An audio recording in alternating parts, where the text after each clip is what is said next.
दोस्तों हाजिर एक होर वीडियो रिपोर्ट लैके चैनल रितेश लखी अनपलग्ड उत्ते ते अज दी इस वीडियो रिपोर्ट विच मैं गल करांगा डेरे सच्चे सौदे दे दरबारां दे विच हाज़री भरदे पंजाब दे सियासतदानां दी। ਇਹ ਉਹ सॉरी स्टेट ऑफ अफेयर्स है जिसका जिक्र मैं अपनी पहली रिपोर्ट विच तकरीबन 1 महीना पहला किया सी। उस वक्त मैं परमिंदर पिंकी ते दविंदर गुबाया वर्गे विधायक जो कि नतमस्तक होए सन डेरे विच जाके उन्हां दा जिक्र किया सी। लेकिन अज जिहड़ी मैं गलबात करांगा उस दे विच असीं थोड़ा जिहा वखरा डायमेंशन लैण दी कोशिश करांगे। हाल ही दे दिनां विच सलाबतपुरा दे डेरे दे विच नाम चर्चा जदों समागम होए ने उन्हां दौरान हरजीत गरेवाल सुरजीत जानी वर्गे बीजेपी के लीडर विजेंद्र सिंगला वर्गे जिहड़े लीडर है वो भी नज़र आए ने।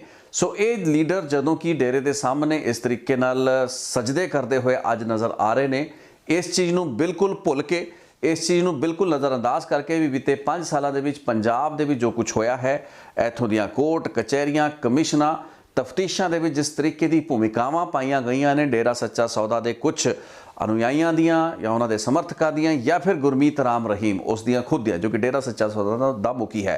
सो ये सारिया चीज़ों भुल के साडे लीडर अपनी शर्म का पर्दा उतार के फिर डेरे के दरबार दे विच पहुँच गए ने वोटां मंगन। वोटां चाहिए ने पॉलिटिशियन नूं। पॉलिटिशियन एक अजिही ब्रीड हुंदी है जो कि वोटां लई किसी भी हद तक ते किते भी जा सकता है। ये हालत है साडे पॉलिटिशियंस दी। लेकिन अज दी गलबात इन्हां बेशरम सियासतदानां उत्ते नहीं होएगी। अज दी गलबात होएगी डेरे सच्चे सौदे बारे।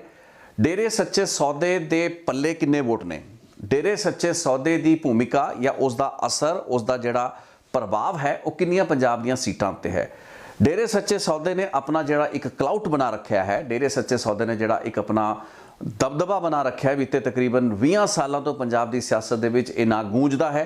चोणां नेड़े आंदे ही लीडरां दीयां कतारां इस डेरे के सामने लग जांदे ने। कला पंजाब ही नहीं बल्कि हरियाणा दे विच भी कुछ हुंदा है। पार्टी भावें कौमी होवे पार्टी भावें खेतरी होवे लीडर किसी भी जात का किसी भी धर्म का होवे, लेकिन डेरे सच्चे सौदे के सामने खास करके मालवे इलाके के लीडरां का जाण का यह जिहड़ा सिलसिला है ये पिछले 2 दहाकियां ते शायद इस तो वध बदस्तूर जारी है। सियासतदानां दी इस फितरत नूं उन्हां दी अंधभक्ति मन्निया जाए, ब्लाइंड फेथ मन्निया जाए, उन्हां दा पॉलिटिकल अपॉर्चुनिज्म यानी कि मौका परस्ती मन्नी जाए, उन्हां दी मिसकैलकुलेशन मन्नी जाए या फिर उन्हां दे विच नैतिकता की घाट मन्नी जाए, मन्निया कुछ भी जाए।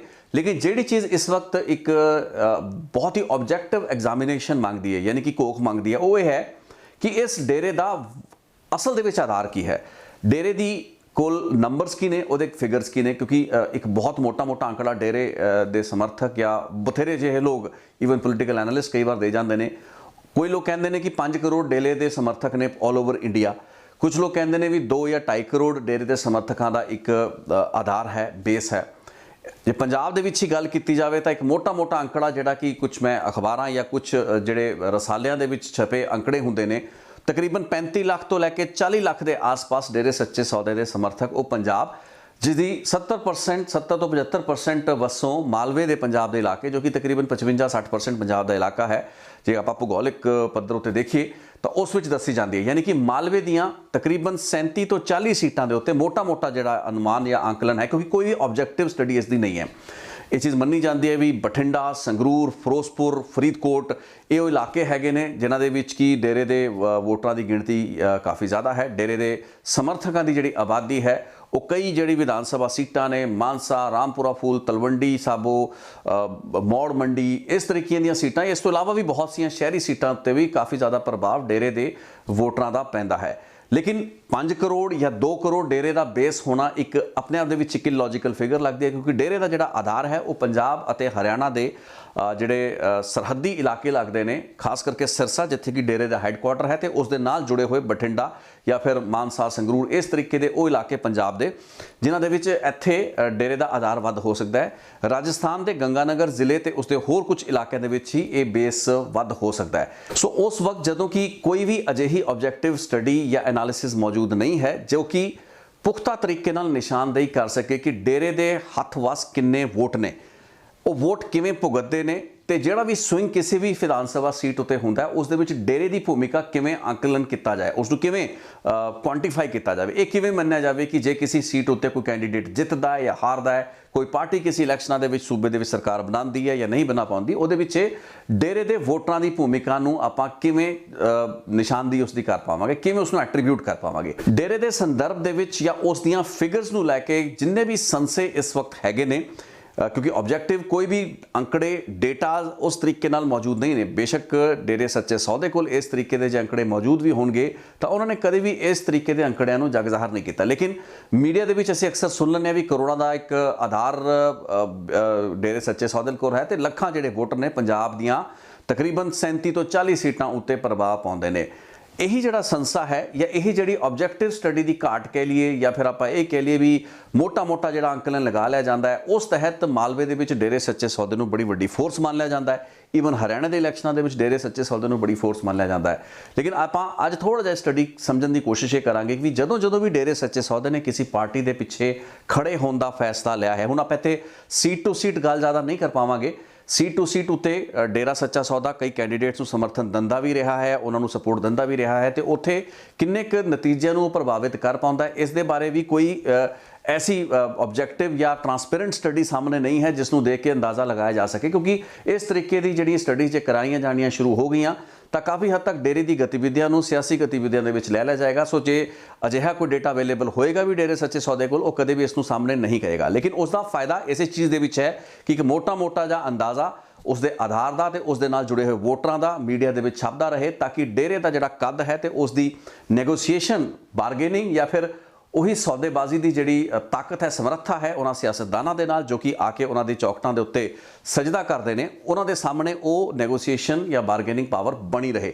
सो अज दी इस रिपोर्ट दे विच मैं 2002 तो लैके 2017 तक के इलैक्शनां, इस दे विच मैं हरियाणा के भी कुछ इलैक्शन इंकलूड करना चाहांगा, जिस दे विच आपां समझांगे कि डेरे ने जदों जदों भी किसी सियासी पार्टी के पिछे अपना हथ रखिया है, थापड़ा दिता है, तो वह किड्डी कामयाब या नाकामयाब हुई है। 2002 की जे मैं गल करा, 2002 के कोई सीधी कॉल डेरे सच्चे सौदे वालों नहीं सी दी गई।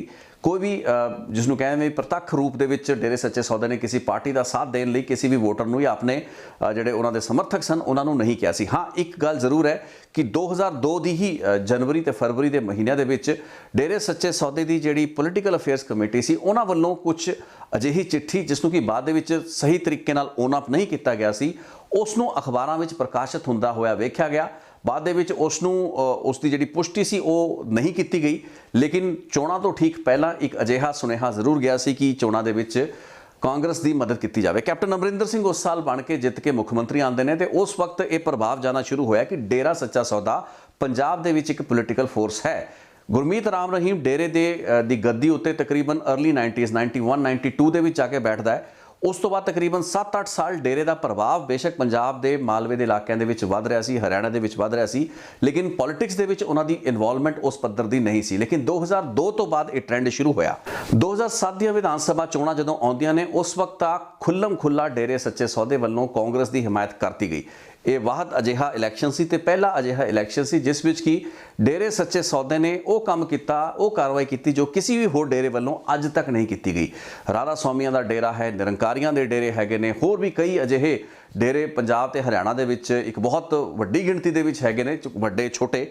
लेकिन कदे भी सियासी पद्धर उत्ते खुल के किसी भी डेरे वालों किसी पार्टी या कैंडीडेट के हक विच भुगतन या उसके खिलाफ जाने लई कोई अपील कदे नहीं सी की गई। लेकिन 2007 विच पहली वार अजिहा होया। 2007 के नतीजों के विच मालवे दियां मोटे मोटे तौर पर आपां जिहड़ियां 67 सीटां मानते हैं, उन्हां दे विचों 37 उत्ते कांग्रेस जित पाई, जदों कि फतवा जिहड़ा सी या डेरे सच्चे सौदे की सपोर्ट कांग्रेस के पिछे पूरे तौर पर सी। 29 सीटां उत्ते अकाली दल भी जितन विच कामयाब रही। सो इस तो आपां खुले तरीके नाल ये चीज़ समझ सकते हैं भी डेरे सच्चे सौदे की कॉल के बावजूद भी मालवे दे विच टोटली एक जिहड़ा पाड़ सी वंड हुई वोटां की, ते उस तरीके नाल कांग्रेस नूं फतवा नहीं मिला। यही कारण सी भी माझे ते दुआबे दे विच अकाली दल की कारगुजारी जो कि एक नॉर्मल रूटीन या नॉर्मल कोर्स दे विच जो पंजाब के सियासी हालात होंदे ने, अक्सर इस ट्रेंड नूं मैं कई होर रिपोर्ट के दायरे विच एग्जामिन किया आने वाले दिनों में दोबारा करांगा कि मालवा जिहड़ा है उस दे विच हमेशा वोटां की एक वंड देखी गई है। मालवा कदे भी एक मुश्त एक पार्टी दे पासे भुगतदा होया नहीं वेख्या गया है। कई इलैक्शनां दे विच इस ट्रेंड वेख्या गया जदों कि दुआबा ते माझे दे विच एक मुश्त वोट जिहड़ी है वो टर्न करदी है किसी पार्टी दी फेवर या किसी दे अगेंस्ट जिहड़ा लोकां दा मैंडेट हुंदा है। सो इसे तरीके नाल 2007 दे विच डेरे सच्चे सौदे दी जिहड़ी भी कॉल सी कांग्रेस की मदद करन दी, उसदा उस तरीके का असर नहीं हो पाया। 37 ਸੀਟਾਂ ਉੱਤੇ ਜਿਹੜੀ ਕਾਂਗਰਸ ਦੀ ਜਿੱਤ ਹੋਈ ਉਸਦੇ ਕਈ ਹੋਰ ਵੀ ਕਾਰਨ ਮੰਨੇ ਗਏ। ਉਸ ਵਕਤ ਕੈਪਟਨ ਅਮਰਿੰਦਰ ਸਿੰਘ ਜਾਂ ਫਿਰ ਉਹਨਾਂ ਵੱਲੋਂ ਮਾਲਵੇ ਦੇ ਇਲਾਕੇ ਦੇ ਵਿੱਚ BT ਕਾਟਨ ਨੂੰ ਲੈ ਕੇ ਕਈ ਐਸੀ ਅਨਾਉਂਸਮੈਂਟ ਸਨ। ਇੱਕ ਅਜਿਹਾ ਮਾਹੌਲ ਸੀ ਜਿਸ ਦੇ ਚੱਲਦਿਆਂ ਕਿਸੇ ਤਰੀਕੇ ਨਾਲ 37 ਸੀਟਾਂ ਉੱਤੇ ਕਾਂਗਰਸ ਜਿੱਤ ਪਾਈ। ਲੇਕਿਨ ਦੁਆਬੇ ਤੇ ਮਾਝੇ ਵਿੱਚ ਹਾਰਨ ਦੇ ਕਾਰਨ ਸਰਕਾਰ ਜਿਹੜੀ ਹੈ ਅਕਾਲੀ ਦਲ ਦੀ ਬਣੀ। ਅਕਾਲੀ ਦਲ ਨੂੰ ਲਾਸ ਤਾਂ ਹੋਇਆ ਮਾਲਵੇ ਦੇ ਵਿੱਚ, ਲੇਕਿਨ ਉਹ ਲਾਸ ਐਡਾ ਵੱਡਾ ਨਹੀਂ ਸੀ ਕਿਉਂਕਿ BJP ਦੀ ਭਾਈਵਾਲੀ ਦੇ ਨਾਲ ਦੁਆਬੇ ਤੇ ਮਾਝੇ ਦੇ ਵਿੱਚ ਇੱਕ ਚੰਗੀ ਜਿੱਤ, ਇੱਕ ਓਵਰਵੈਲਮਿੰਗ ਜਿਹੜੀ ਜਿੱਤ ਜ਼ਿਆਦਾਤਰ ਸੀਟਾਂ ਉੱਤੇ ਜਿੱਤਣ ਦੇ ਵਿੱਚ ਅਕਾਲੀ ਭਾਜਪਾ ਕੰਬਾਈਨ ਕਾਮਯਾਬ ਰਹੀ। 2007 ਵਿੱਚ ਅਕਾਲੀ ਦਲ ਦੀ ਸਰਕਾਰ ਬਣਨ ਤੋਂ ਬਾਅਦ ਪੋਸ਼ਾਕ ਵਿਵਾਦ ਖੜਾ ਹੋ ਗਿਆ, ਜਿਸ ਵਿੱਚ ਕਿ ਗੁਰਮੀਤ ਰਾਮ ਰਹੀਮ ਵੱਲੋਂ ਡੇਰੇ ਸੱਚੇ ਸੌਦੇ ਦੇ ਮੁਖੀ ਵੱਲੋਂ ਸ਼੍ਰੀ ਗੁਰੂ ਗੋਬਿੰਦ ਸਿੰਘ ਜੀ ਦੀ ਪੋਸ਼ਾਕ ਨੂੰ ਧਾਰਨ ਕਰ ਲਿਆ ਗਿਆ, ਇੱਕ ਸਵਾਂਗ ਰਚਿਆ ਗਿਆ ਤੇ ਉਸ ਤੋਂ ਬਾਅਦ ਇੱਕ ਬਹੁਤ ਵੱਡਾ ਪੰਥਕ ਵਿਵਾਦ ਖੜਾ ਹੋਇਆ। ਅਕਾਲ ਤਖਤ ਵੱਲੋਂ ਡੇਰੇ ਸੱਚੇ ਸੌਦੇ ਦੀ ਗਤੀਵਿਧੀਆਂ ਉੱਤੇ ਰੋਕ ਲਗਾਤੀ ਗਈ, ਇੱਕ ਸਮਾਜਿਕ ਬਹਿਸ਼ਕਾਰ ਦੀ ਗੱਲ ਕਰਤੀ ਗਈ, ਹੁਕਮਨਾਮਾ ਜਾਰੀ ਕਰਤਾ ਗਿਆ, ਨਾਮ ਚਰਚਾ ਘਰਾਂ ਦੇ ਵਿੱਚ ਜਾਂ ਨਾਮ ਚਰਚਾ ਜਿਹੜੇ ਕੇਂਦਰ ਸਨ ਉਹਨਾਂ ਦੇ ਵਿੱਚ ਤੋੜ-ਫੋੜ ਹੋਈ।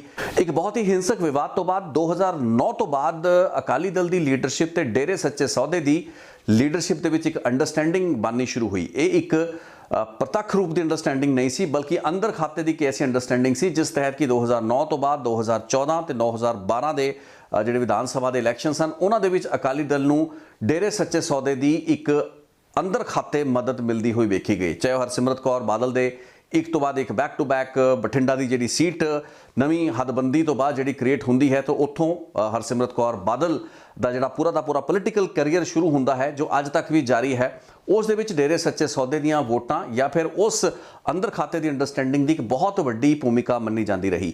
2012 ਦੇ ਵਿੱਚ ਡੇਰੇ ਸੱਚੇ ਸੌਦੇ ਵੱਲੋਂ ਕੋਈ ਵੀ ਕ੍ਰਿਸਟਲ ਕਲੀਅਰ ਕਾਲ ਨਹੀਂ ਸੀ ਵੀ ਕਿਸ ਦੇ ਹੱਕ ਵਿੱਚ ਜਾਣਾ ਹੈ, ਕਿਸ ਦੇ ਅਗੇਂਸਟ ਜਾਣਾ ਹੈ, ਲੇਕਿਨ ਅੰਦਰ ਖਾਤੇ ਅਕਾਲੀ ਦਲ ਨੂੰ ਜਿਹੜੀ ਜਿੱਤ ਪ੍ਰਾਪਤ ਹੋਈ ਇਹਨਾਂ ਇਲੈਕਸ਼ਨਾਂ ਦੇ ਵਿੱਚ ਇਹ ਮੰਨਿਆ ਗਿਆ ਵੀ ਡੇਰੇ ਸੱਚੇ ਸੌਦੇ ਵੱਲੋਂ ਅੰਦਰ ਖਾਤੇ ਅਕਾਲੀ ਦਲ ਦੀ ਮਦਦ ਕੀਤੀ ਗਈ ਹੋ ਸਕਦੀ ਹੈ। ਲੇਕਿਨ ਇਹ ਵੀ ਕੋਈ ਐਡਾ ਆਬਜੈਕਟਿਵ ਐਨਾਲਿਸਿਸ ਨਹੀਂ ਹੋਏਗਾ। 2012 ਦੀਆਂ ਵਿਧਾਨ ਸਭਾ ਚੋਣਾਂ ਦੇ ਵਿੱਚ ਅਕਾਲੀ ਦਲ ਤੇ ਭਾਜਪਾ ਦੀ ਕੰਬਾਈਨ ਦੀ ਜਿਹੜੀ ਜਿੱਤ ਹੁੰਦੀ ਹੈ ਉਸ ਨੂੰ ਵੀ ਕੁਝ ਵਿਸ਼ਲੇਸ਼ਕ ਤਾਂ ਡੇਰੇ ਸੱਚੇ ਸੌਦੇ ਦੇ ਨਾਲ ਦੀ ਇੱਕ ਅੰਦਰ ਖਾਤੇ ਦੀ ਅੰਡਰਸਟੈਂਡਿੰਗ ਦੇ ਨਾਲ ਜੋੜ ਕੇ ਵੇਖਦੇ ਨੇ। ਹਾਲਾਂਕਿ ਇਹ ਇੱਕ ਆਬਜੈਕਟਿਵ ਐਨਾਲਿਸਿਸ ਨਹੀਂ ਹੈ ਕਿਉਂਕਿ ਇਸ ਦੇ ਕਈ ਫੈਕਟਰ ਸਨ। ਮੰਨਿਆ ਇਹ ਵੀ ਜਾਂਦਾ ਹੈ ਜਾਂ ਮੰਨਿਆ ਜਾਂਦਾ ਹੀ ਹੈ ਕਿ ਜਿਸ ਤਰੀਕੇ ਦਾ 2007 ਤੋਂ ਲੈ ਕੇ 2012 ਦਾ ਘਟਨਾ ਚੱਕਰ ਰਿਹਾ ਉੱਥੋਂ ਇਹ ਲੱਗਾ ਕਿ ਅਕਾਲੀ ਦਲ ਤੇ ਉਸ ਦੀਆਂ ਜਿਹੜੀ ਧਾਰਮਿਕ ਜਥੇਬੰਦੀਆਂ ਹੈ ਜੋ ਕਿ ਅਕਾਲੀ ਦਲ ਦੇ ਦਬਾਅ ਤੇ ਪ੍ਰਭਾਵ ਹੇਠ ਕੰਮ ਕਰਦੀਆਂ ਨੇ ਉਹਨਾਂ ਦੀ ਮਦਦ ਦੇ ਨਾਲ ਡੇਰੇ ਸੱਚੇ ਸੌਦੇ ਨੂੰ ਕਾਫੀ ਹੱਦ ਤੱਕ ਦਬਾ ਲਿਆ ਗਿਆ ਸੀ। ਉਹਨਾਂ ਦੇ ਨਾਮ ਚਰਚਾ ਕੇਂਦਰ ਬੰਦ ਕਰਤੇ ਗਏ, ਉਹਨਾਂ ਦੀ ਗਤੀਵਿਧੀਆਂ ਰੋਕਤੀਆਂ ਗਈਆਂ ਸੀ ਤੇ 2009 ਤੋਂ ਬਾਅਦ ਹੀ ਕੁਝ ਹੱਦ ਤੱਕ ਇਹ ਗਤੀਵਿਧੀਆਂ ਦੁਬਾਰਾ ਸ਼ੁਰੂ ਹੋ ਪਾਈਆਂ। ਇਸ ਦਾ ਇੱਕ ਵੱਡਾ ਕਾਰਨ ਸੀ ਅੰਦਰ ਖਾਤੇ ਦੀ ਉਹ ਅੰਡਰਸਟੈਂਡਿੰਗ ਜੋ ਕਿ ਅਕਾਲੀ ਦਲ ਤੇ ਡੇਰੇ ਦੀ ਲੀਡਰਸ਼ਿਪ ਦੇ ਦਰਮਿਆਨ ਬਿਹਾਈਂਡ ਦ ਕਰਟਨਸ ਹੋਈ ਕਿਉਂਕਿ ਆਮਣੇ ਸਾਹਮਣੇ ਕੋਈ ਵੀ ਅਜਿਹਾ ਐਲਾਨ ਨਹੀਂ ਸੀ 2012 ਦੇ ਵਿੱਚ ਕਿ ਡੇਰਾ ਸੱਚਾ ਸੌਦਾ ਦੇ ਸਮਰਥਕ ਜਾਂ ਜਿਹੜੇ ਉਹਦੇ ਵੋਟਰ ਹੈਗੇ ਨੇ ਉਹ ਕਿਸ ਪਾਰਟੀ ਨੂੰ ਵੋਟ ਕਰਨ। ਲੇਕਿਨ ਇੱਕ ਮਿਸਪਲੇਸਡ ਆਰਗੂਮੈਂਟ ਹੈ ਤੇ ਇੱਕ ਗਲਤ ਐਨਾਲਿਸਿਸ ਹੋਏਗਾ ਕਿਉਂਕਿ 2012 ਦੇ ਵਿੱਚ ਜਿਹੜਾ ਅਸਲ ਕਾਰਨ ਜਿਹੜੇ ਦੋ ਅਸਲ ਕਾਰਨ ਅਕਾਲੀ ਦਲ ਦੀ ਵਾਪਸੀ ਜਾਂ ਅਕਾਲੀ ਦਲ ਭਾਜਪਾ ਕੰਬਾਈਨ ਦੀ ਸਰਕਾਰ ਦੀ ਵਾਪਸੀ ਦੇ ਸਨ। ਉਸ ਦੇ ਵਿੱਚੋਂ ਇੱਕ ਵੱਡਾ ਕਾਰਨ ਸੀ ਬਹੁਜਨ ਸਮਾਜ ਪਾਰਟੀ ਯਾਨੀ ਕਿ BSP ਦੇ ਉਮੀਦਵਾਰਾਂ ਨੂੰ ਤਗੜਾ ਕਰਕੇ ਅਕਾਲੀ ਦਲ ਦੀ ਮਦਦ ਦੇ ਨਾਲ ਖੜਾ ਕੀਤਾ ਗਿਆ। ਇੱਕ ਅਜਿਹੀ ਅੰਡਰਸਟੈਂਡਿੰਗ ਅਕਾਲੀ ਦਲ ਤੇ BSP ਦੀ ਅੰਦਰ ਖਾਤੇ ਸੀ ਜਿਸ ਤਹਿਤ ਕਿ BSP ਦੇ ਉਮੀਦਵਾਰ ਬਹੁਤ ਮਜ਼ਬੂਤ ਸਨ ਤੇ ਤਕਰੀਬਨ 1.5 ਦਰਜਨ ਸੀਟਾਂ ਉੱਤੇ BSP ਦੇ ਉਮੀਦਵਾਰ ਤਕਰੀਬਨ 10-10, 20-20, 25-25 ਹਜ਼ਾਰ ਵੋਟਾਂ ਲਗਾਏ ਜਿਸ ਦੇ ਕਾਰਨ ਕਾਂਗਰਸ ਦਾ ਖੇਡ ਵਿਗੜਿਆ। ਇਸ ਦੇ ਨਾਲ ਇੱਕ ਦੂਸਰਾ ਫੈਕਟਰ 2012 ਦਾ ਸੀ ਆਜ਼ਾਦ ਉਮੀਦਵਾਰਾਂ ਦਾ ਖੜਾ ਹੋਣਾ ਜੋ ਕਿ ਕੈਪਟਨ ਅਮਰਿੰਦਰ ਤੇ ਕਾਂਗਰਸ ਦੀ ਗਲਤ ਟਿਕਟਾਂ ਦੀ ਵੰਡ ਤੋਂ ਬਾਅਦ ਬਾਗੀ ਹੋ ਕੇ ਖੜੇ ਹੋ ਜਾਂਦੇ ਨੇ। ਉਹਨਾਂ ਉਮੀਦਵਾਰਾਂ ਨੂੰ ਸੁਖਬੀਰ ਬਾਦਲ ਤੇ ਅਕਾਲੀ ਦਲ ਨੇ ਤਗੜੇ ਕੀਤਾ, ਪਿੱਛੋਂ ਸਾਰੀ ਰਸਦ ਪ੍ਰੋਵਾਈਡ ਕੀਤੀ ਤੇ ਉਸ ਬਗਾਵਤ ਦਾ ਫਾਇਦਾ ਤੇ ਲਾਹਾ ਲੈਣ ਵਿੱਚ ਅਕਾਲੀ ਦਲ ਕਾਮਯਾਬ ਹੋਇਆ। ਸੋ BSP ਦੇ ਮਜ਼ਬੂਤ ਉਮੀਦਵਾਰ ਬੇਸ਼ੱਕ ਉਹ ਸੀਟ ਕੋਈ ਨਹੀਂ ਜਿੱਤਦੇ ਤੇ ਕਾਂਗਰਸ ਦੇ ਬਾਗੀ ਉਮੀਦਵਾਰ ਇਹ ਦੋਵਾਂ ਨਾਲ ਮਿਲ ਕੇ ਦੁਆਬੇ ਤੇ ਮਾਝੇ ਦੀ ਜਿਹੜੀਆਂ ਸੀਟਾਂ ਸੀ ਉਸ ਦੇ ਉੱਤੇ ਇੱਕ ਬੜਾ ਵੱਡਾ ਚੇਂਜ ਜਿਹੜਾ ਸੀ ਉਹ ਲਿਆਂਦਾ ਗਿਆ। ਇੱਕ ਬਹੁਤ ਵੱਡਾ ਸਿਆਸੀ ਪੈਂਤੜਾ ਅਕਾਲੀ ਦਲ BJP ਦੀ ਲੀਡਰਸ਼ਿਪ ਨੇ ਖੇਲਿਆ ਤੇ ਉਸ ਵਿੱਚੋਂ ਕਾਮਯਾਬ ਹੋਏ। ਸੋ ਡੇਰੇ ਸੱਚੇ ਸੌਦੇ ਦਾ ਫਿਰ ਸਮਰਥਨ ਤੇ ਉਸ ਦਾ ਜਿਹੜਾ ਲਾਹਾ ਸੀ ਉਹ ਕਿੱਥੇ ਮਿਲਿਆ। ਉਸ ਤੋਂ ਬਾਅਦ 2014 ਦੀ ਪਾਰਲੀਮੈਂਟ ਦੀ ਇਲੈਕਸ਼ਨ ਦੇ ਵਿੱਚ ਅੰਦਰ ਖਾਤੇ ਸਮਝਿਆ ਜਾਂਦਾ ਕਿ ਬਠਿੰਡੇ ਦੀ ਸੀਟ ਦੇ ਉੱਤੇ ਇੱਕ ਵਾਰ ਫੇਰ ਅਕਾਲੀ ਦਲ ਦੀ ਮਦਦ ਡੇਰੇ ਦੀ ਵੋਟਰਾਂ ਵੱਲੋਂ ਕੀਤੀ ਗਈ। ਇਹ ਚੀਜ਼ ਵੀ ਕਾਫੀ ਹੱਦ ਤੱਕ ਡਾਕੂਮੈਂਟਡ ਸੀ। ਹਾਲਾਂਕਿ ਇਸ ਦੇ ਵਿੱਚ ਵੀ ਕੁਝ ਹੋਰ ਫੈਕਟਰ ਰਹੇ ਹੋ ਸਕਦੇ ਨੇ। ਤੀਸਰਾ ਉਮੀਦਵਾਰ ਕਿਹੜਾ ਆ ਕੇ 2014 ਦੀਆਂ ਇਲੈਕਸ਼ਨਾਂ ਲੜ ਰਿਹਾ ਸੀਗਾ, ਕਿਸ ਤਰੀਕੇ ਨਾਲ ਜੱਸੀ ਜਸਰਾਜ ਨੇ ਖੜੇ ਹੋ ਕੇ ਪੀਪਲਸ ਪਾਰਟੀ ਆਫ ਪੰਜਾਬ ਜਾਂ ਫਿਰ ਇੱਕ ਵੱਖਰੀ ਧਿਰ ਦੇ ਰੂਪ ਵਿੱਚ ਵੋਟਾਂ ਖਰਾਬ ਕੀਤੀਆਂ। ਸੋ ਇਹ ਕੁਝ ਫੈਕਟਰ ਮੋਨੀਟਰ ਕਰਨ ਵਾਲੇ ਸੀ। ਲੇਕਿਨ 2014 ਦੇ ਵਿੱਚ ਜਦੋਂ ਹਰਿਆਣੇ ਦਾ ਇਲੈਕਸ਼ਨ ਹੁੰਦਾ ਉਸ ਦੇ ਵਿੱਚ ਇੱਕ ਬਹੁਤ ਹੀ ਦਿਲਚਸਪ ਰੁਝਾਨ ਵੇਖਣ ਵਿੱਚ ਸਮਝ ਵਿੱਚ ਆਇਆ ਉਸ ਦੇ ਨਤੀਜਿਆਂ ਤੋਂ। ਉਹ ਇਹ ਸੀ ਕਿ ਤਕਰੀਬਨ 27 ਅਜਿਹੀਆਂ ਸੀਟਾਂ ਹੈਗੀਆਂ ਨੇ ਹਰਿਆਣੇ ਦੇ ਵਿੱਚ, ਜੋ ਕਿ ਪੱਛਮੀ ਹਰਿਆਣਾ ਉਹ ਇਲਾਕਾ ਜਿਸ ਦੇ ਵਿੱਚ ਕੀ ਡੇਰੇ ਸੱਚੇ ਸੌਦੇ ਦੀ ਗਤੀਵਿਧੀਆਂ ਕੰਸੈਂਟਰੇਟਿਡ ਨੇ, ਯਾਨੀ ਕਿ ਉਹਨਾਂ ਦੇ ਸਮਰਥਕ ਜਾਂ ਉਹਨਾਂ ਦਾ ਆਧਾਰ ਹੈ।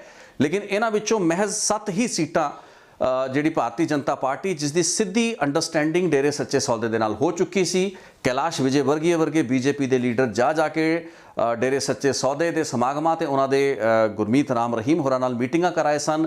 ਡੀਲ ਅੰਡਰਸਟੈਂਡਿੰਗ ਆਪਸ ਦੇ ਵਿੱਚ ਕਰਾਰ ਹੋ ਚੁੱਕਾ ਸੀ ਵੀ ਡੇਰੇ ਸੱਚੇ ਸੌਦੇ ਦੀ ਵੋਟ ਬੀਜੇਪੀ ਨੂੰ ਪਏਗੀ। ਲੇਕਿਨ ਉਸ ਇਲਾਕੇ ਜਾਂ 100 ਕਿਲੋਮੀਟਰ ਦਾ ਇਹ ਤਾਂ ਦੱਸਿਆ ਜਾਂਦਾ ਇੱਕ ਅਜਿਹਾ ਰੇਡੀਅਸ ਹੈ ਸਿਰਸਾ ਦੇ ਆਸ-ਪਾਸ ਦਾ ਇਲਾਕਾ, ਜਿਸ ਦੇ ਵਿੱਚ ਬੀਜੇਪੀ ਨੂੰ ਇੱਕ ਵੀ ਸੀਟ ਨਹੀਂ ਮਿਲੀ।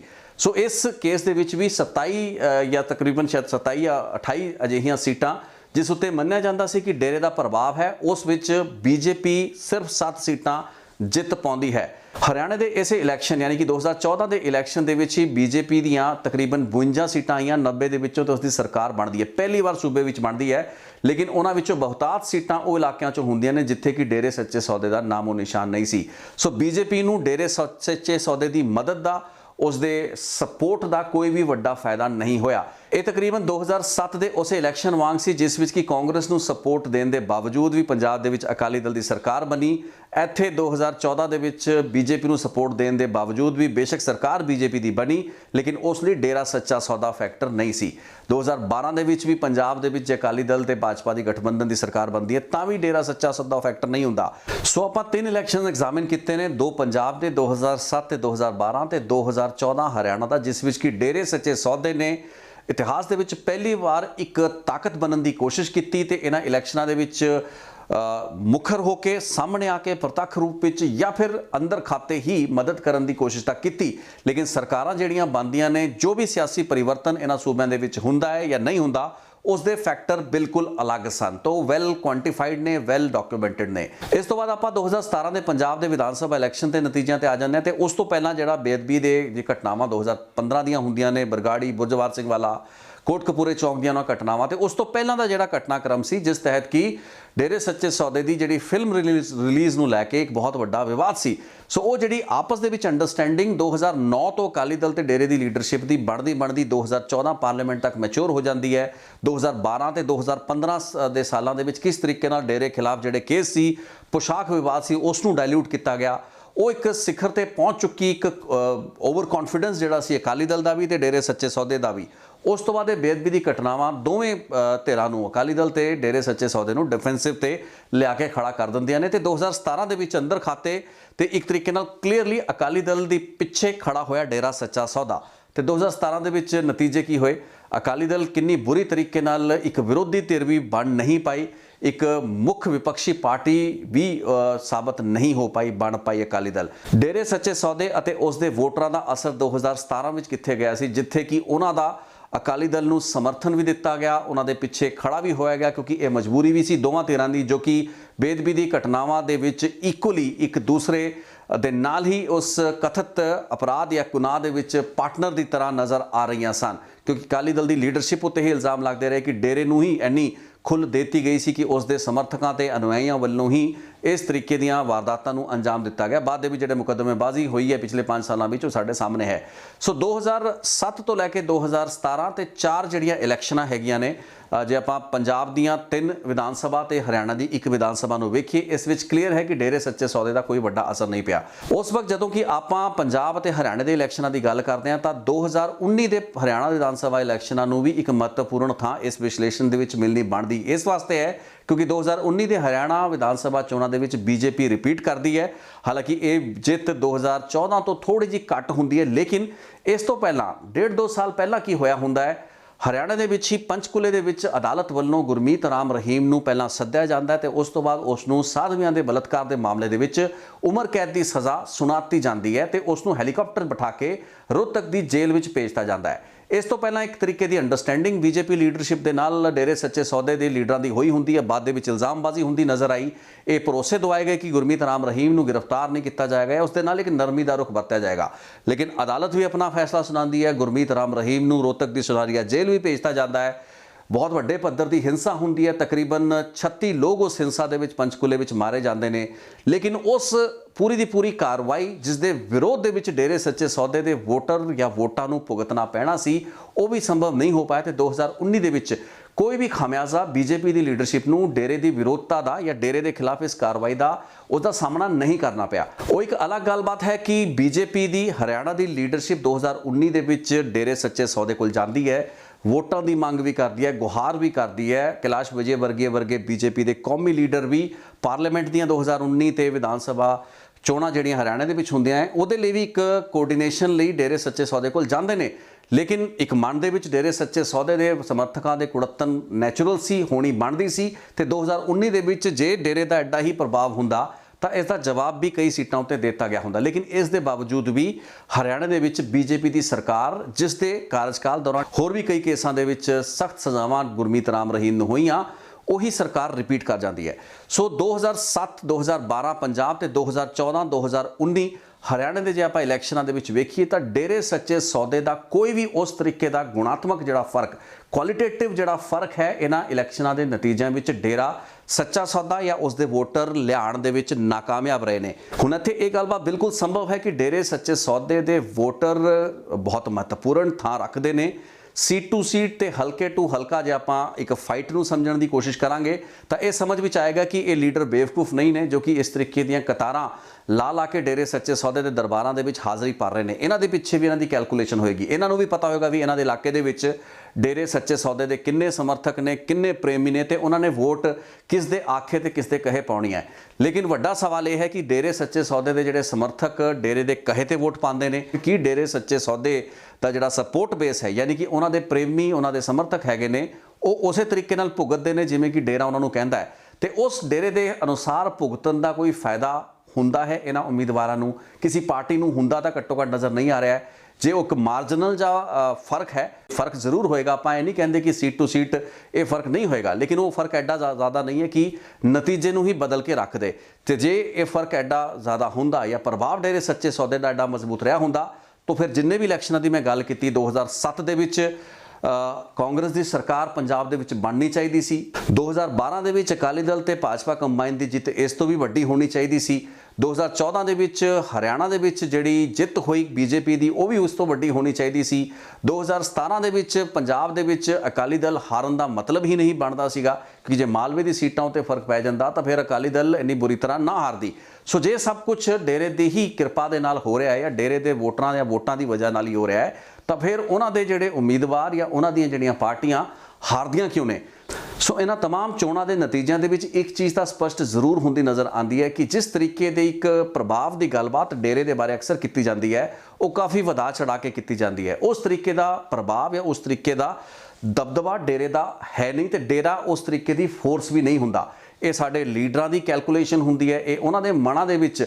ਠੀਕ ਹੈ, ਕਿਸੇ ਵੀ ਸਿਆਸਤਦਾਨ ਨੇ ਜਦੋਂ ਇਲੈਕਸ਼ਨ ਲੜਨਾ ਹੁੰਦਾ ਹੈ ਉਹਨੂੰ ਹੁੰਦਾ ਵੀ ਮੇਰੇ 5 ਜਾਂ 10 ਜਾਂ 100 ਵੋਟ ਵੀ ਜੇ ਕਿਤੋਂ ਆਉਂਦੇ ਨੇ ਤਾਂ ਮੈਂ ਉੱਥੇ ਕਿਉਂ ਨਾ ਜਾਵਾਂ। ਸੋ ਉਸ ਪੂਰੀ ਦੀ ਪੂਰੀ ਕਵਾਇਦ ਦੇ ਤਹਿਤ ਲੀਡਰ ਜਾ ਕੇ ਜੇ ਡੇਰਿਆਂ ਦੇ ਵਿੱਚ ਬੈਠਦੇ ਨੇ ਤਾਂ ਉਹ ਇਹਨਾਂ ਨੂੰ ਮੁਬਾਰਕ ਹੋਵੇ।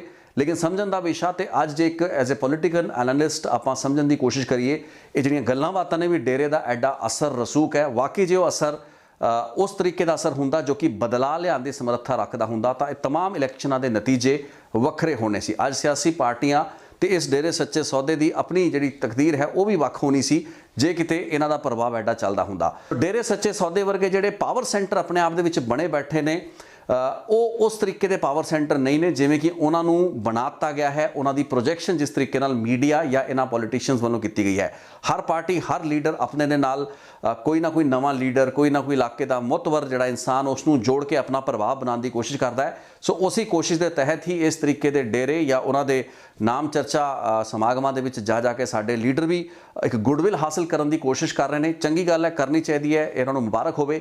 ਲੇਕਿਨ ਇਸ ਦੇ ਵਿੱਚ ਜਿਹੜੀ ਬੜੀ ਵੱਡੀ ਕੰਟਰਾਡਿਕਸ਼ਨ ਹੈ ਉਹ ਇਹ ਹੈ ਕਿ ਪੰਜਾਬ ਦੇ ਵਿੱਚ ਜੋ ਕੁਝ ਵੀ ਹੋਇਆ ਹੈ, ਪੰਜਾਬ ਜਿਸ ਤਰੀਕੇ ਦੀ ਸੁਸਾਇਟੀ ਹੈ, ਜਿਸ ਤਰੀਕੇ ਨਾਲ ਇੱਥੇ ਸਿੱਖ ਸਮਾਜ ਦੀ ਇੱਕ ਬਹੁਤ ਵੱਡੀ ਵਸੋਂ ਤੇ ਉਸ ਦੀਆਂ ਸੰਵੇਦਨਾਵਾਂ ਇੱਕ ਮਹੱਤਵਪੂਰਨ ਸਥਾਨ ਰੱਖਦੀ ਹੈ ਪੰਜਾਬ ਦੀ ਸਾਈਕੀ ਦੇ ਵਿੱਚ, ਉਸ ਦੇ ਚੱਲਦਿਆਂ ਹੋਇਆਂ ਘੱਟੋ ਘੱਟ ਇਹਨਾਂ ਸਮਾਗਮਾਂ ਦੇ ਵਿੱਚ ਇਸ ਤਰੀਕੇ ਨਾਲ ਜਾਣਾ, ਉਹ ਵੀ ਉਸ ਵਕਤ ਜਦੋਂ ਕਿ ਤੁਹਾਡੇ ਸੂਬੇ ਦੇ ਵਿੱਚ ਇੰਨੇ ਮੁਕੱਦਮੇ ਇਸ ਡੇਰੇ ਸੱਚੇ ਸੌਦੇ ਦੇ ਮੁਖੀ ਜਾਂ ਉਸ ਦੀਆਂ ਕਾਰਵਾਈਆਂ ਦੇ ਖਿਲਾਫ ਚੱਲਦੇ ਪਏ ਹੋਣ, ਇਹ ਆਪਣੇ ਆਪ ਦੇ ਵਿੱਚ ਬਹੁਤ ਵੱਡਾ ਵਿਰੋਧਾਭਾਸ ਹੈ, ਕੰਟਰਾਡਿਕਸ਼ਨ ਹੈ। ਲੀਡਰਾਂ ਨੂੰ ਵੀ ਇਹ ਸਪਸ਼ਟ ਕਰਨ ਦੀ ਲੋੜ ਹੈ ਕਿ ਇਹਨਾਂ ਮੁਕੱਦਮਿਆਂ ਦੇ ਮੁਤਲਕ ਉਹ ਕੀ ਸੋਚਦੇ ਨੇ। ਡੇਰਾ ਮੁਖੀ ਦੇ ਖਿਲਾਫ ਜਿਹੜੇ ਆਪਣੇ ਅਪਰਾਧਿਕ ਮੁਕੱਦਮੇ ਜਿਨ੍ਹਾਂ ਤਹਿਤ ਉਹ ਜੇਲ੍ਹਾਂ ਦੇ ਵਿੱਚ ਹੈ ਉਹ ਤਾਂ ਇੱਕ ਵੱਖਰੀ ਗੱਲ ਹੈ, ਲੇਕਿਨ ਪੋਸ਼ਾਕ ਵਿਵਾਦ ਦੀ ਗੱਲ ਕਰ ਲਈਏ ਜਾਂ ਫਿਰ ਆਪਾਂ ਗੱਲ ਇਸ ਬੇਅਦਬੀ ਦੇ ਮੁੱਦਿਆਂ ਦੀ ਗੱਲ ਕਰ ਲਈਏ, ਉਹਨਾਂ ਦੇ ਉੱਤੇ ਇਹਨਾਂ ਲੀਡਰਾਂ ਤੋਂ ਇਹਨਾਂ ਦੇ ਹਲਫਨਾਮੇ ਜਾਂ ਇਹਨਾਂ ਦੇ ਬਿਆਨ ਲੈਣੇ ਜ਼ਰੂਰੀ ਨੇ। ਇਹਨਾਂ ਤੋਂ ਕਮਿਟਮੈਂਟ ਮੰਗੀ ਜਾਣੀ ਚਾਹੀਦੀ ਹੈ ਕਿ ਇਹ ਉਸ ਕਾਰਵਾਈ ਜੋ ਕਿ ਪੰਜਾਬ ਵਿਧਾਨ ਸਭਾ ਤੋਂ ਹੁੰਦੇ ਹੋਇਆਂ, ਅਲੱਗ-ਅਲੱਗ ਕਮਿਸ਼ਨਾਂ ਦੇ ਰਸਤੇ ਹੁੰਦਿਆਂ ਹੋਇਆਂ, ਉਹਨਾਂ FIRਾਂ ਦੇ ਚਲਾਨਾਂ ਜਾਂ ਚਾਰਜਸ਼ੀਟਾਂ ਦੀ ਸ਼ਕਲ ਵਿੱਚ ਵੱਖ-ਵੱਖ ਸਿੱਟਾਂ ਨੇ ਜਿਹੜੇ ਮੁਕੱਦਮੇ ਗੁਰਮੀਤ ਰਾਮ ਰਹੀਮ ਜਾਂ ਡੇਰਾ ਸੱਚਾ ਸੌਦਾ ਦੇ ਕੁਝ ਸਮਰਥਕਾਂ ਦੇ ਖਿਲਾਫ ਦਰਜ ਕੀਤੇ, ਉਹਨਾਂ ਕੇਸਾਂ ਦੇ ਮੁਤਲਕ ਇਹਨਾਂ ਦੀ ਕਮਿਟਮੈਂਟ ਕੀ ਹੈ।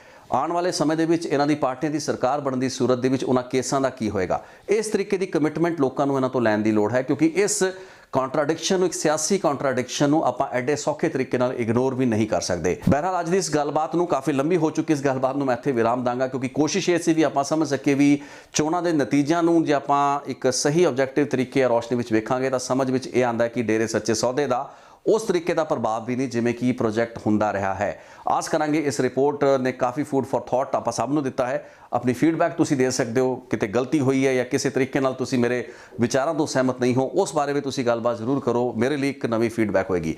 ਬਹੁਤ ਬਹੁਤ ਧੰਨਵਾਦ ਇਸ ਰਿਪੋਰਟ ਨੂੰ ਦੇਖਣ ਲਈ। Thank you so much. ਇੱਕ ਹੋਰ ਰਿਪੋਰਟ ਲੈ ਕੇ ਛੇਤੀ ਹਾਜ਼ਰ ਹੋਵਾਂਗਾ।